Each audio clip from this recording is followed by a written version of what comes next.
चुकतंय. तुझं गणित चुकतंय, पण नेमकं काय चुकतंय हे तुझं तुलाच कळलेलं नाहीये बहुधा. पण आज तुला अवश्य कळेल आणि तुझी सरकलेली आयुष्याची गाडी रुळावर येईल बघ. समजा तू बादली भरायला लावलीस आणि तुझ्या कामात मग्न झालास, पण किंबहुना बऱ्यापैकी वेळ झाला तरी बादली अपेक्षेनुसार भरली जात नव्हती. आणि असे वारंवार घडत होते. पण एक दिवस निरखून पाहिलंस ना, तेव्हा लक्षात आलं की त्याच बादलीला एक छिद्र पडलंय. त्यामुळे बादली अपेक्षित वेळेत भरत नाही. आता ह्यातून तुला काय कळलं?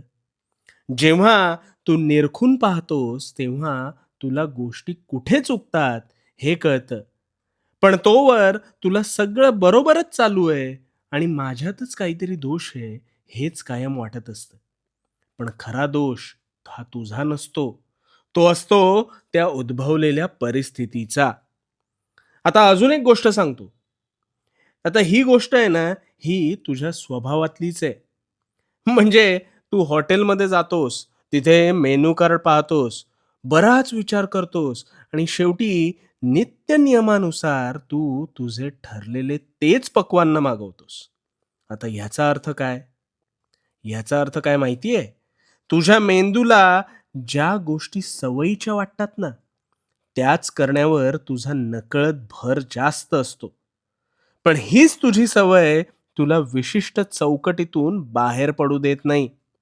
आणि हीच तुझी सर्वात मोठी चूक होऊन बसते बघ.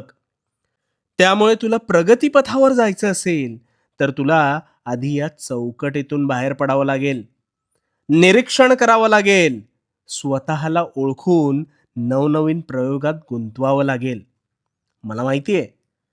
मला माहिती आहे सुरुवातीला गोष्टी नव्या असल्याने अवघड वाटतील, पण थांबू नकोस.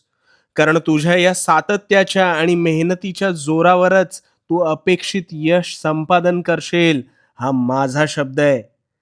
त्यामुळे भिवू नकोस. भिवू नकोस, कारण मी तुझ्या पाठीशी आहे.